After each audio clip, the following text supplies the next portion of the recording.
السلام علیکم ویورز، کیسے ہیں آپ؟ امید ہے خیر و عافیت سے ہوں گے۔ ایک شخص نے مولا امام جعفر صادق علیہ السلام سے سوال کیا کہ مومن کی علی سے کس طرح محبت ہوتی ہے؟ مولا امام جعفر صادق علیہ السلام نے فرمایا کہ جس طرح مچھلی کو پانی سے محبت ہوتی ہے، اس طرح مومن کی محبت ہوتی ہے علی مرتضیٰ سے، مودت ہوتی ہے علی مرتضیٰ سے۔ جس طرح مچھلی پانی میں رہتی ہے تو زندہ رہتی ہے، پانی سے جب دور چلی جاتی ہے تو مر جاتی ہے، اور جب اس کو پکا کے کھایا جاتا ہے تو اس کے بعد پھر پیاس لگنے شروع ہو جاتی ہے، یعنی کہ اگر وہ موت کے بعد بھی پانی کی طلب کرتی رہتی ہے۔ مومن کی اسی طرح محبت ہوتی ہے علی مرتضیٰ سے۔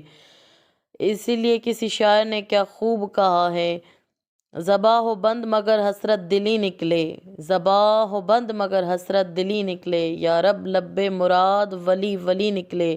قبر میں پوچھیں جب فرشتے رشتے الفت، وہاں بھی کفن کی ہر تار سے علی علی نکلے۔ اللہم صلی علی محمد وآل محمد۔